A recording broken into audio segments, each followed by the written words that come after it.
stand by me only if I'm right. I come out of triple darkness just to see the light. If I say it once, I guarantee I say it twice. If they love me, I ain't going out without a fight. In my dreams, I'm a killer, but for God, man. Try to play it cool, but it's getting hard, man. Rolling with the real and death to all the flaws, man. Not too many of me, yeah, it's kinda hard, man. In my room, sitting in my room. Know they waiting on me and I'm coming soon. Never been a sellout, never been a coon. Y'all be on the camera acting like I'ma show them how I true and independent. If you get the opportunity that doesn't work out for you, how you handle it. Now that displays your character, right? Hey, I'm on the squad, but yo, I didn't win that position. But now I'm gonna put my nose down and grind harder. I'm gonna cry, complain, whine, and quit. That's the issue, right? When you don't get your way, how you gonna react? How you gonna move forward? That's the valuable. You know, I was talking to a brother that I worked with. He was telling this story about a young man. The brother's a coach. He's a high school basketball coach. He relayed the story of a young man that was in a situation where he wanted to move from one school to another, transfer from one school to another, and he basically was putting out feelers with the coach. Sort of like, what's going to happen if I come? You know, do you all want me? Or more likely from the child's perspective, you got a spot for me. You got a job. And we hear that a lot. It paused me when I was hearing the story because I immediately thought about the sense of entitlement. I was like, wow, like this young person feels like because of his title, he's entitled to bypass the normal process for earning something or getting confirmation about something, because he's been placed in a position where he feels he's good enough, so he's entitled to that information. And so it just made me think about our young people and the problems it can cause for them if they go through life feeling like they're entitled. And whether that situation was the exact perfect one or not, I think it's enough for us to dig into the fact that we know some people that believe, and I think in the definition of entitlement is people feel they're deserving of some privilege or status, but the fact of who they are, what they can do. You know, have y'all seen that in the process of raising your children? Was that a focus of yours to ensure that didn't grow or develop in them, a sense of entitlement? Who want to go first? Real quick, having a right to certain benefits or privileges, having or showing a feeling of entitlement, as you said and as you mentioned. But that's just a brief. A right. But I'm assuming that So would it's be a right. unearned, though. Yeah. It's right unearned. is like, I just got a right to this. Right is what you get no matter what. Yeah. Yeah. And that's why it's entitlement, because we want what they receive to be based on merit. Right. Right. Initially. Right. But one could also say, are they entitled or do they just know their value? Do they know their value? Like, I know I'm a good player. I know that based on my talent and my skills, this is my value in that market. And this is what I am commanding and demanding because I know who I am and I know the value that I bring. So, you know, is once again, I think maybe it's like the law of polarity. You know, it's two sides. It's a positive way of looking at it and it's a negative way of looking at it. So the positive way is this person knows their value. The negative way is they're being entitled. I would disagree. I would disagree that I don't know if I would. What I would say is I could make an argument that you don't know your value if you need somebody to verbally commit to it before you display your talent. You don't have confidence in your value because you're coming in, and maybe that's why I did put the qualifier in that I might not give it a best example of what I'm talking about. But in that case, you're talking about, so because I know my value, I'm a child. Mm-hmm. That means I feel it's okay to circumvent normal protocol and procedure, right? And put a coach in a position where really, you know, they're technically not supposed to make any commitments to you. Okay, yeah. So there's some ethics involved in this so-called I know my value, so I'm gonna let you know. I'm gonna clarify the scenario. Okay, let's say this. Let's say here. We talking about basketball? Yeah, just Football. for example. Don't matter. Okay, let's say he a guard, and they got 2 nice guards already, right? And he want to guarantee the starting spot. Okay. Right? That's entitlement versus wanting to come on and compete, no matter how nice you are, right? So if I want to be on your squad because you got an excellent squad and I want to be a part of the program, that's one thing versus I want to start. Because I did this at this school. What if? I want to start right here. What if that dude knows he's better than those guards that's there? Well, come compete and you'll earn. I ain't got no problem competing. Oh, well, that's But that's yes, you do. If he's asking for a guaranteed starting spot before he gets there, that's the entitlement part. Saying I want to be a part of this program. How many times have we heard about as a athlete, and we went to college and participated in sports, when they tell you you're gonna be recruited, and the first week you get there, just know that everything he told you, he lied about. Mm-hmm. Don't believe none of that stuff he told you. Now it's a whole new ball game. Gotcha. We've all heard that. Yeah. You know what I mean? And so it was a lot of players saying, nah, you made a commitment to me because I already knew that game. I already knew that game. I already knew y'all was running the flim-flam on players. So you made a commitment to me. But again, you're talking about a scenario where there's an exchange involving a contract versus a public school scenario. What we do when we're looking for jobs? No. Let's stay there. Okay, let's stay there. Let's stay there. You're talking about somebody, in most cases, there's an 18-year-old grown man or parent signed on their behalf to abide by these NCAA and requirements to be in this program.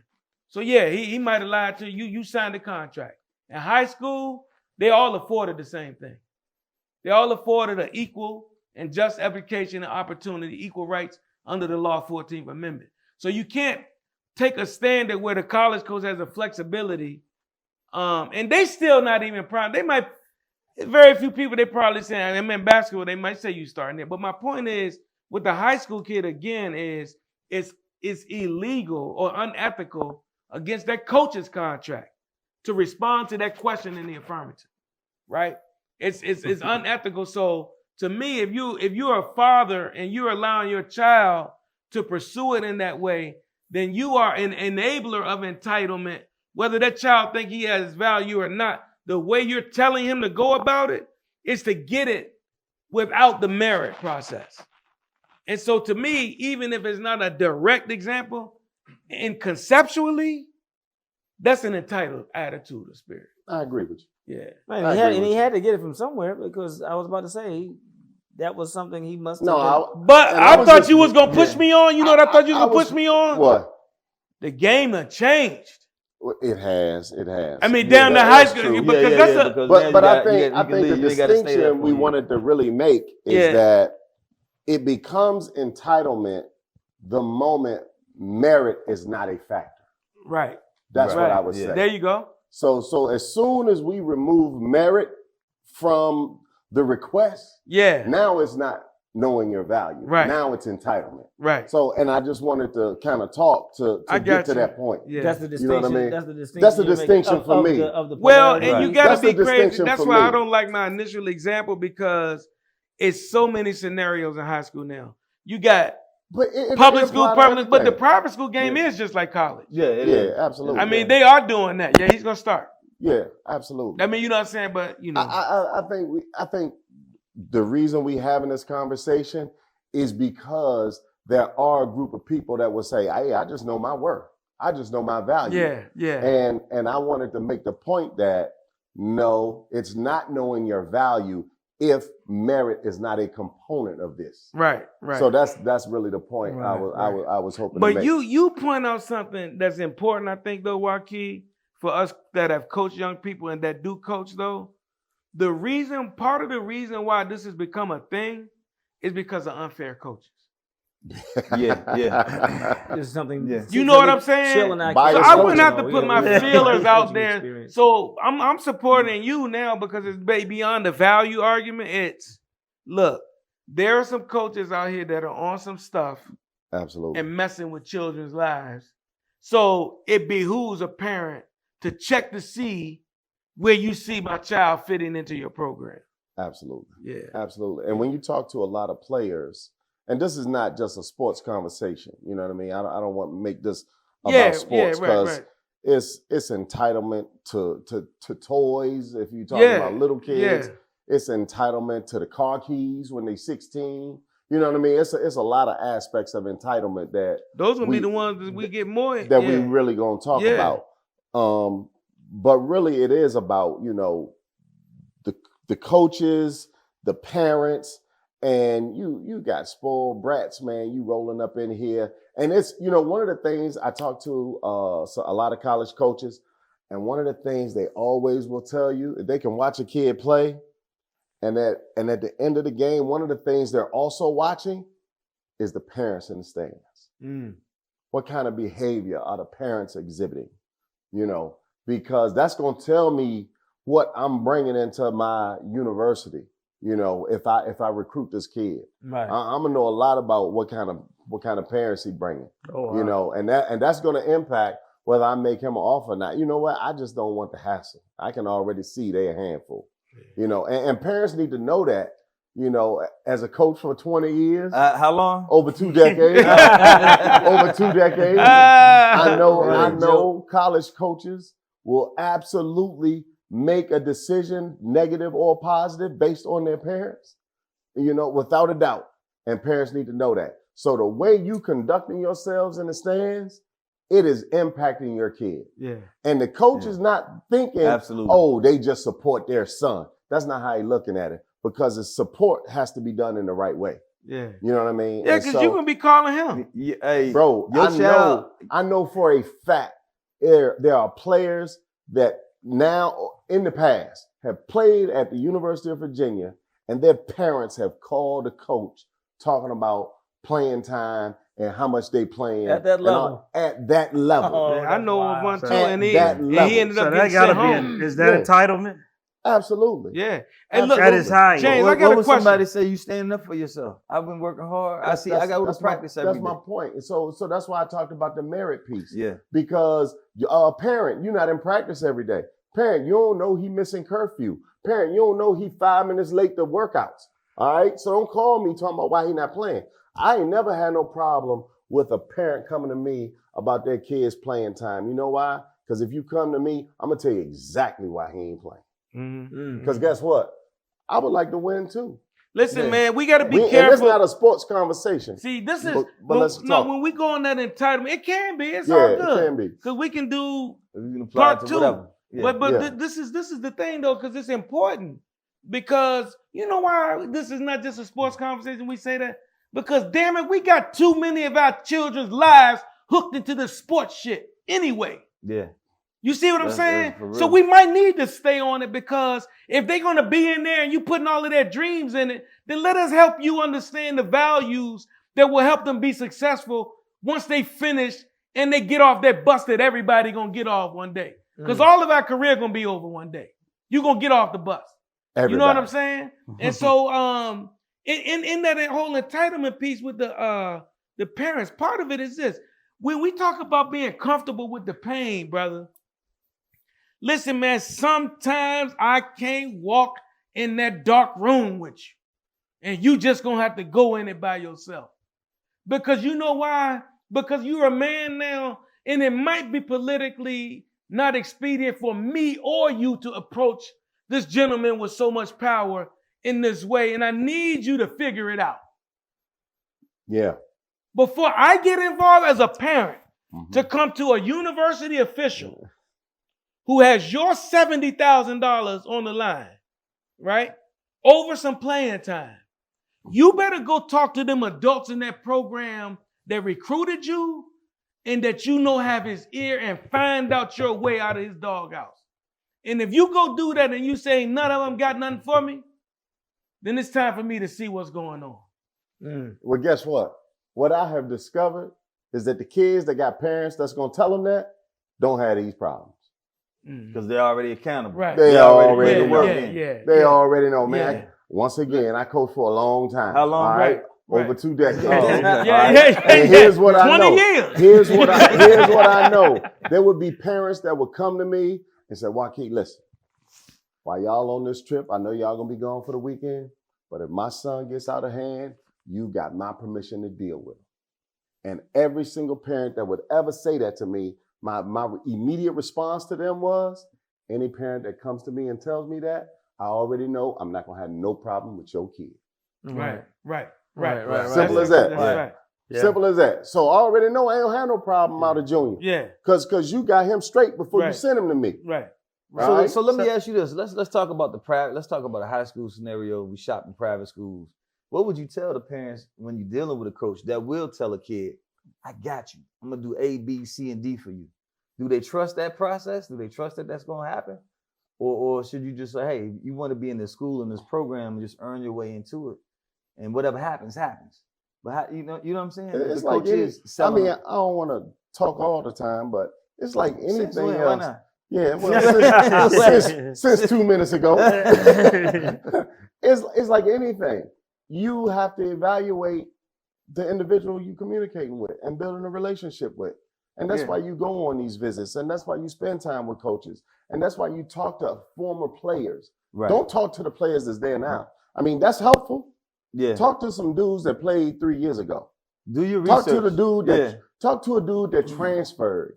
Talk to a dude that graduated. Talk to a dude that didn't graduate. Talk to a dude that came there on scholarship and never played. Talk to a variety and see what their stories are, because that's how you can then judge the character of the coach you're going to play for. Yeah. And so that would be my recommendation. Yeah. And so it ain't no different than you assessing anybody else's character. Due diligence, discernment, right? Assess their character. I got a question for you. I was about to say something. So you got a child. Oh, well, you go ahead. No, You got you know. What do you think about this, bro? You recognize in your son, if you were to, you recognize in the love when you have a young person you know. You recognize this entitlement thing, like you just think this is supposed to be yours. What's your thoughts about, like, how do you deal with that? Like, or if you see it as a parent, how would you approach dealing with it? Definitely. I'm one of those parents, man, that would annoy the heck out of me, because what give you the right to think you deserve X, Y, Z? Right. And the thing is, when the flip side of it is, when you walking around, is a level of, you can be confident, but when you start drifting in the level of being entitled, there's gonna be some things that you're gonna definitely be missing for the simple fact you because of your cockiness is being displayed, and you're gonna run into a wall that's gonna be very damaging, because it's almost like you think you know every daggone thing, and you don't. And there's a whole lot that you need to learn, and you need to go through this process, because this process is going to help develop you in so many different areas. And I would just really explain that to them.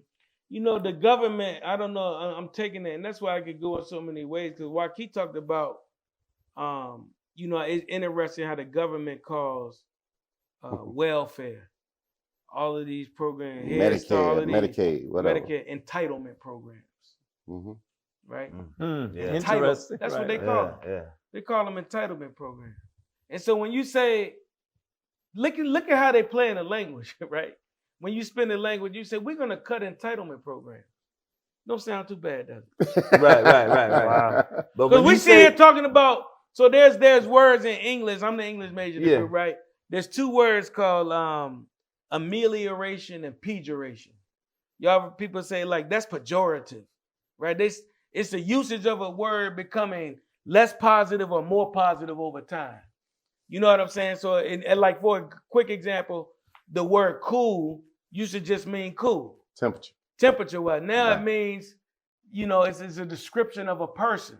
That word is gotten ameliorated. It's meaning it's gotten better. So when we look at entitlement and how they flipping it, they're flipping it. They're giving it a better meaning. Yeah.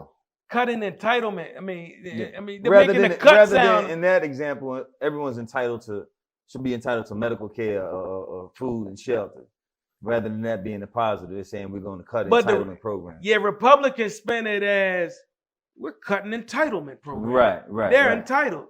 Right. See, but you see what I'm saying? And Democrats are using the same word are saying, why are you cutting entitlement program? They're entitled to it. Yeah. They're entitled to it. That's What you the talking little about? thing. But man, the example with children, for example, because I think that's very real. Because that's more tangible for a parent. Why can't I have the car? Yeah. Or why can't I go over Daryl's house? I should be able to. Tommy gets to go. I mean, you know. Tommy dad bought Yeah, him a yeah, new yeah, car yeah, when yeah. he turned 16. Now, what's up with that? What that's a more real thing for parents, right? Yeah. I don't know if y'all ever saw that post with the young lady. Well, I think she was 16. In the vehicle that her mom bought her. Sweet 16. And the income and how much money she was spending on her every month, like $2,500. No. Oh, okay.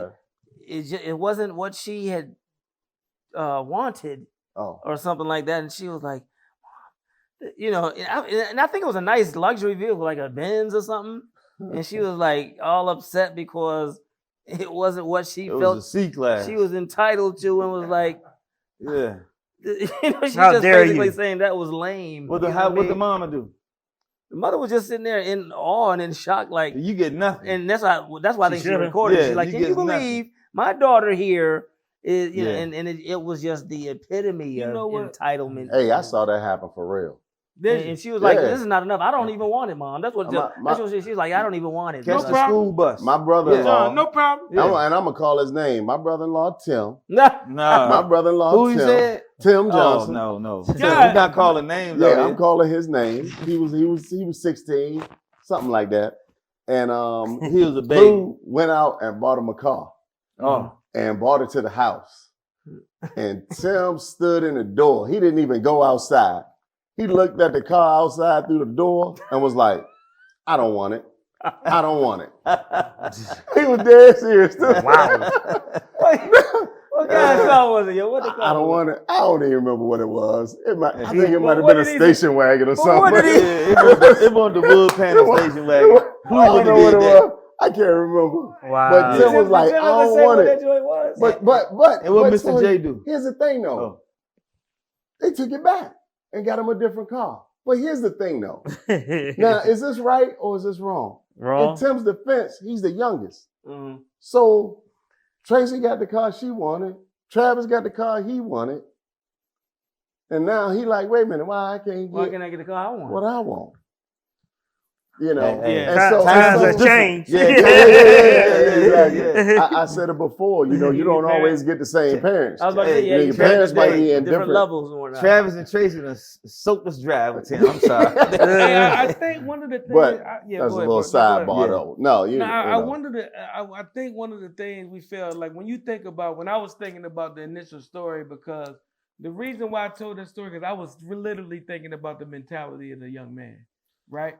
And I think one of the things that happens if you allow that type of energy or spirit or thought pattern or whatever to develop in a person when they get into adulthood, they are set up for a life of a lot of anguish and trauma and messed up relationships. Yeah, facts. And it's going to take them a while to recover from it.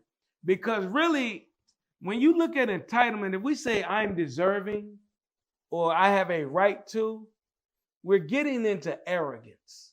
And the type of arrogance that means I deserve more than you out of this life. I'm entitled to more than you. I'm better than you. Right? And if it isn't all the way there initially, if it gets there, then that's an individual that people are not going to be able to connect with and latch on to. Entitlement is a narcissistic trait.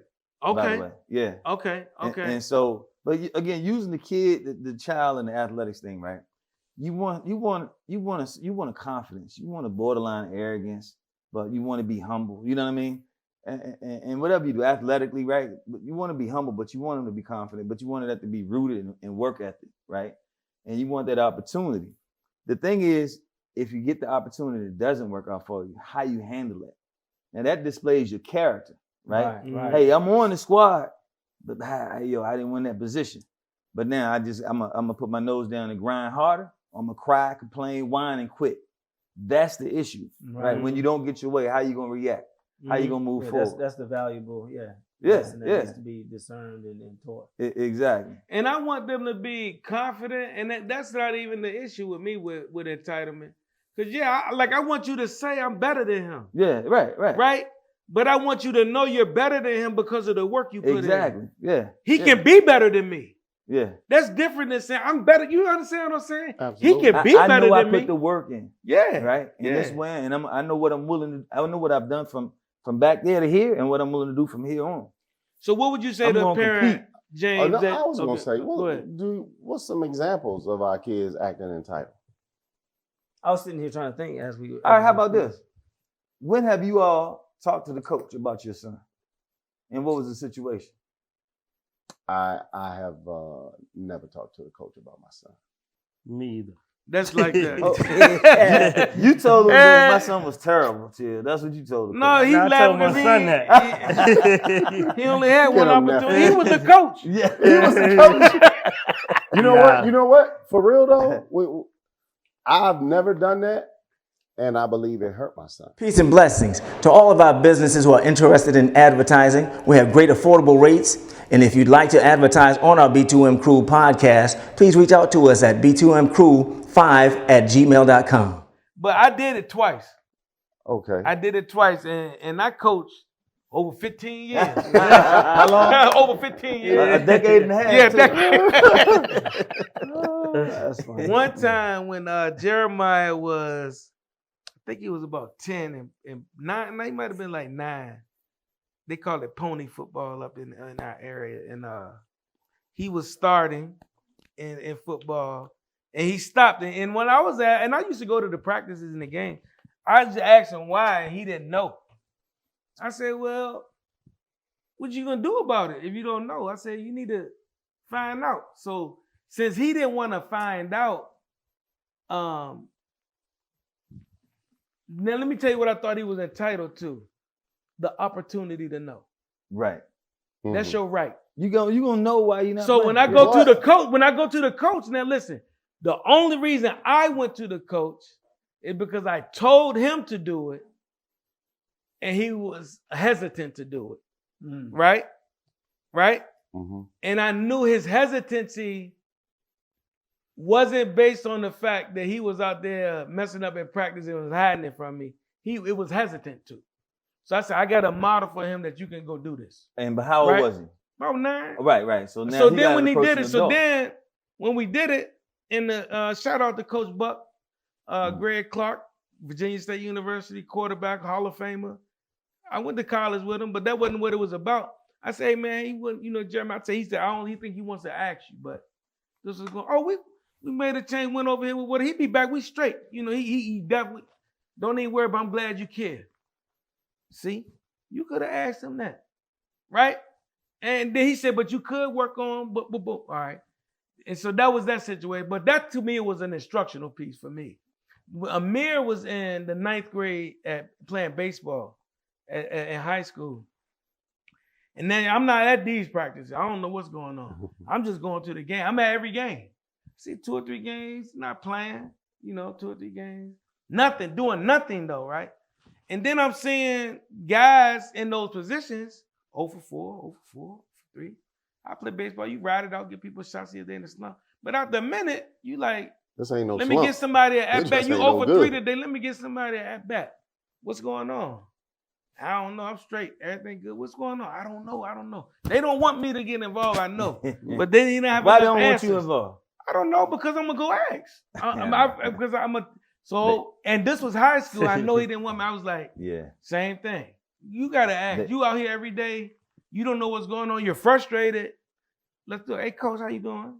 Now, just wondering, what can, I've been asking him myself because I'm curious. What can he work on?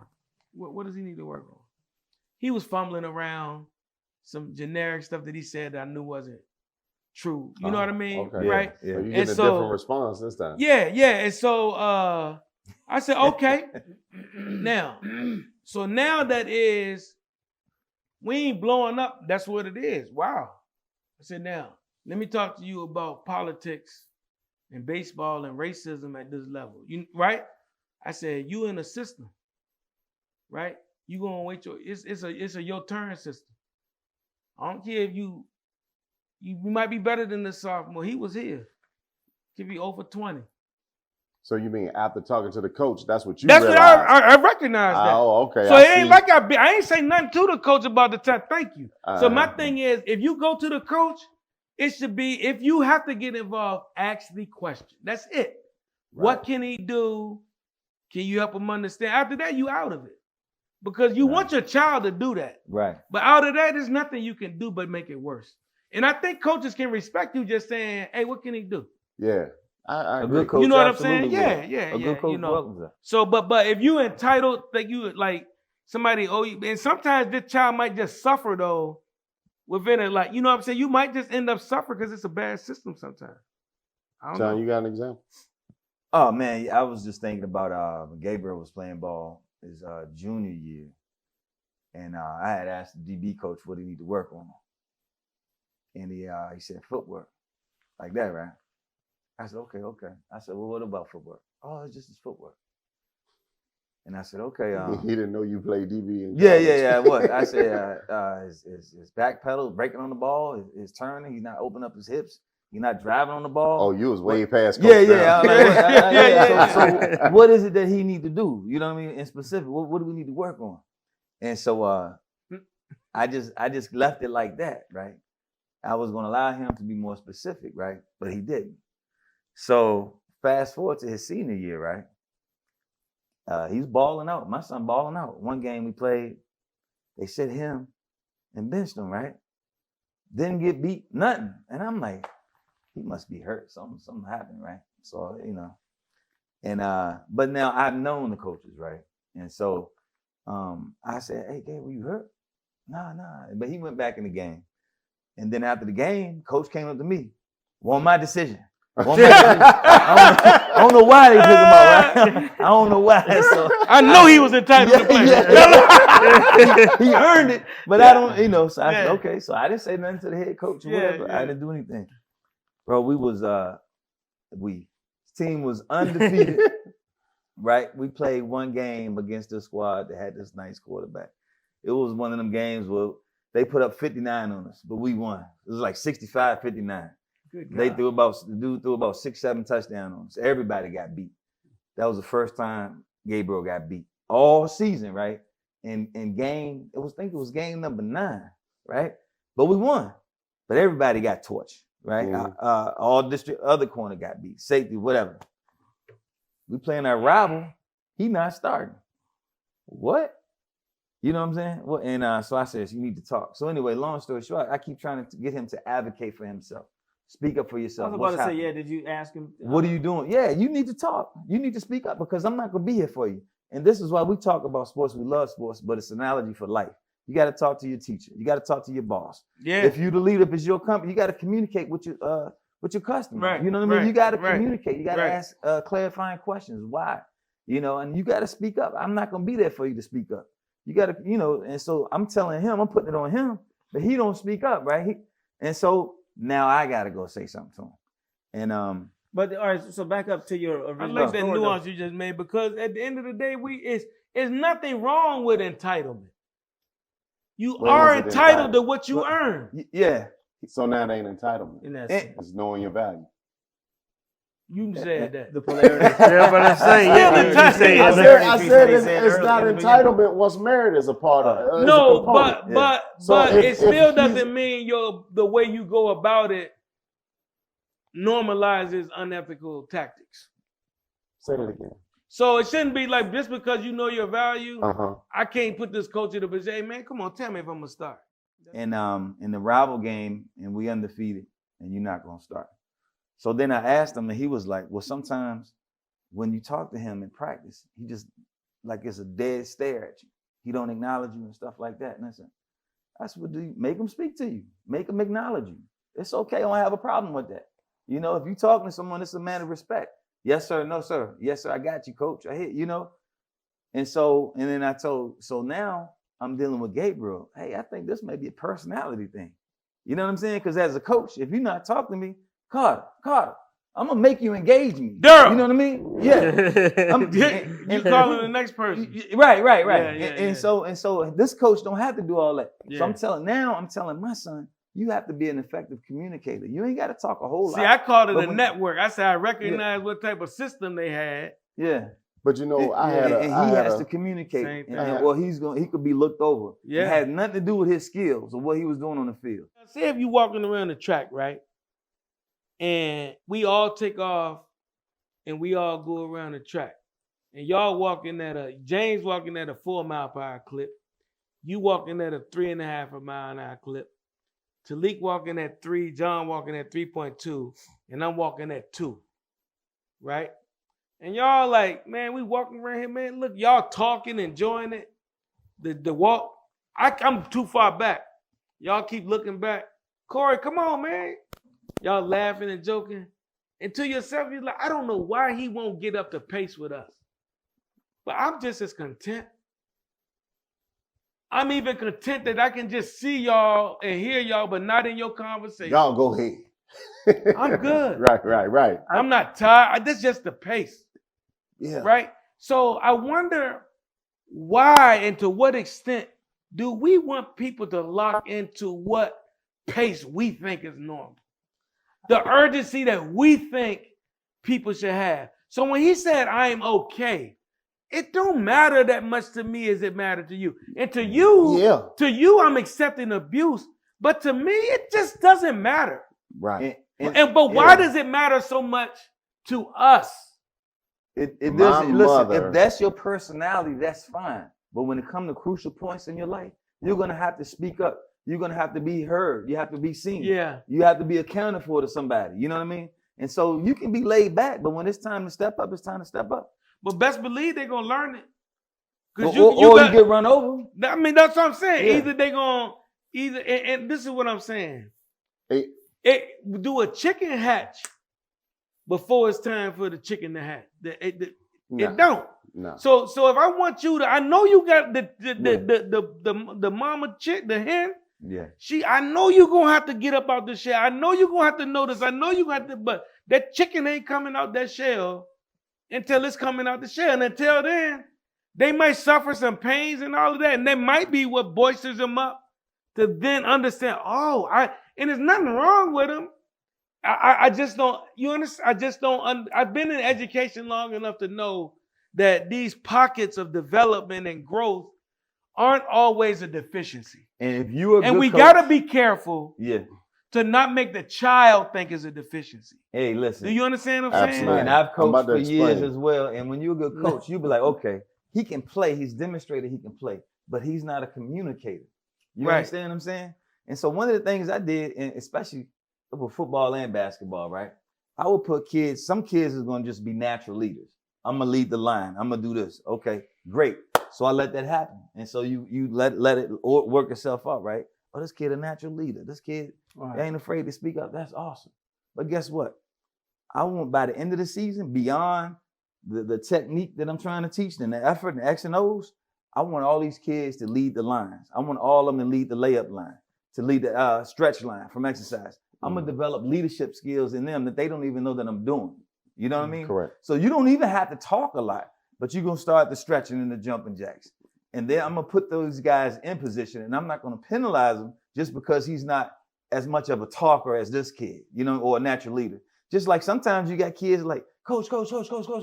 He talking off, but no talent. You know what I mean? And I said, man, I love your energy, right? But let's, dial it down. Yeah, my mom always would say about Corey, he's just a free spirit. All right. But only in this moment have you really helped me to understand that it just come out when it's time. Mm-hmm. Right. Because guess what? He's a professional Call of Duty player on a headset, and he talking back. Yeah. He talking like right. I don't know what. He navigating that space. It's constant talking. Yeah. And so what I realize is when he passionate about something, he can advocate for himself and speak up Yeah. pretty loud. Yeah. But the football, as good as he was, it just wasn't that important to him. Man. And so as a result, he was just like, Man, one day I wish I could remember the story, bro, but I was with Jeremiah. He's not one that's the more introverted of my children. I remember when he was a baby, the doctor said he's gonna be wise one day. He was just looking at him. He was just like an observer. He said he's gonna be wise one day, right? Okay. But one thing, sometimes, man, I'll be with my children. You know, you love when you learn from your children, man. Mm-hmm. Sometimes it's humbling because it'd be some basic stuff you'd be like, Lord, I shouldn't have to learn that from him. But sometimes it'll be a take I'm taking on something, and I might be advocating for myself, even if it's peacefully. And I'd be like, man, that was wild. Like, I don't even know why they did this and that. He was like, for me, I just go over here. I mean, you understand what I'm saying? Like, it never mattered to me. Right. It was an injustice. It was wrong. It just didn't matter to me. Like, right. Yeah. For me to go You spend my energy on that when I really don't care, right. I just go over here. Right. Yeah. I call it wasted energy. Okay. Yeah. You know, because especially like in car situation. I mean, if it ain't important, like, it ain't no big deal to me. You know what I'm saying? I'm not gonna put my energy there. I'm not gonna give it no authority. Right. And when it's time to speak up, and I really need to advocate for myself, I can handle myself. Let me ask you this: do you know how powerful quiet people are? Quiet people. Why are we all uncomfortable around quiet people? You don't know what they think. Right. Everybody. Most people. All right. Listen. Do you know a quiet person can advocate with their eyes and their disposition? So we say, speak up.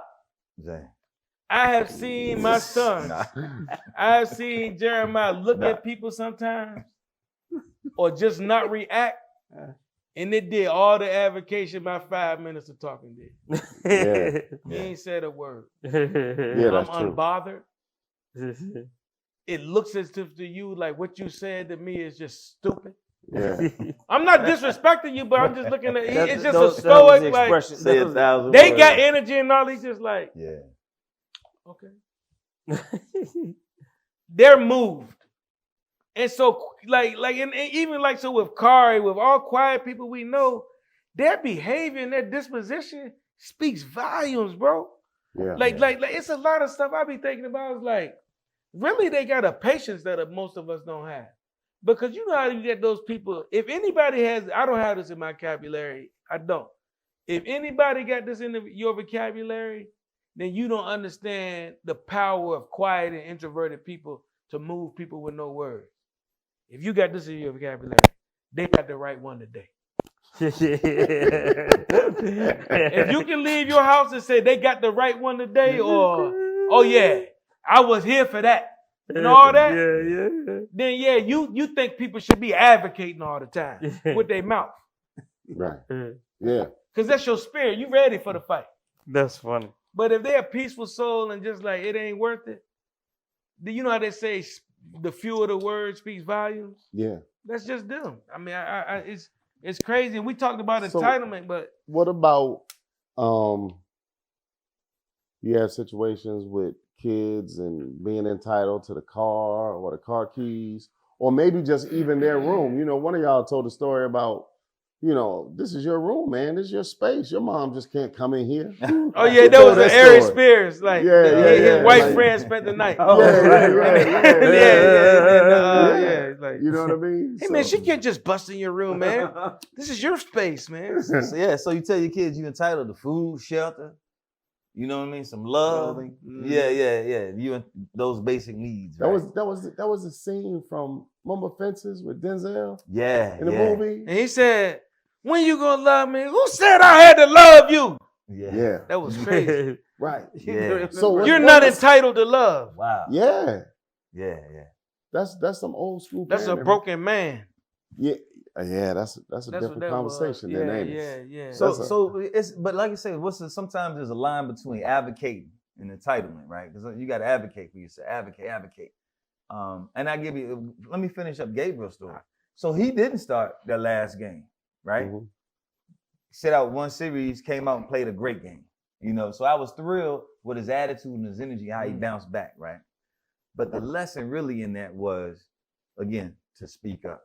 So fast forward when it comes to going to college or not, some guys get letters, some guys don't. Some guys go to camps and get letters that don't have any skill, others get overlooked. And I'm like, well, do you want to play? You can play. Let's go. Let's make it happen. Nah, they didn't say nothing. So they didn't send me they ain't get no offer. So it is what it is. No, it don't work that way. If you want it, we can do it. But that's not an entitlement attitude. That's just like, let's go out and make it happen. Let's create an opportunity by working hard. You know what I mean? Right. And hence, you wanted it more than he did. Right. But that's where I stopped. Right. I listen. You can if you want to. You have the talent. You have the ability. I don't want you to think you can't. Yeah, exactly. That's exactly. My whole thing was, I need you to know that you can do this. Because you got to want it. You ain't got to do nothing. But don't ever let nobody think that you cannot do this. That's what I cannot have happen. You think about the root of entitlement, and it starts with the parents. 1,000. Because I don't care how good. No, but I don't know. What he say? I want some cereal. Oh yeah. No, look. No. I'm thinking about even with that like youth sports stuff, right? The minute it's the parents messaging to the child. You better than that. Yeah. It should be you, Joaquin, James, Talik, and John start. I see the practice. What can John do you can't do? You had 8 today. How many John had? 2. Now John got 19 rebounds, steals. Yeah, right. Came to air practice. Right? But I'm saying then the kid start believing it and like, then I can make the call to the coach too. Yeah, where am I gonna start? That's what I was saying earlier. Because a normal kid, they just show up, man. Yeah. These my friends, we balling. It ain't even that serious all the way yet. I mean, you know what I'm saying? It's like, it's us. It 100% is the parents. Yeah. And the parents need to be extremely mindful of the things they let their kids hear them say. Yeah. And I'll say to any parent out there, don't let your kids hear you talking bad about the coach. Right. Really. Right. I don't care how you feel about the coach. Don't let your kids hear you speaking bad about the coach or the teacher or anybody else in authority. Right. Because the last thing you want to do is start to raise an individual who thinks they don't have to respect authority. Right.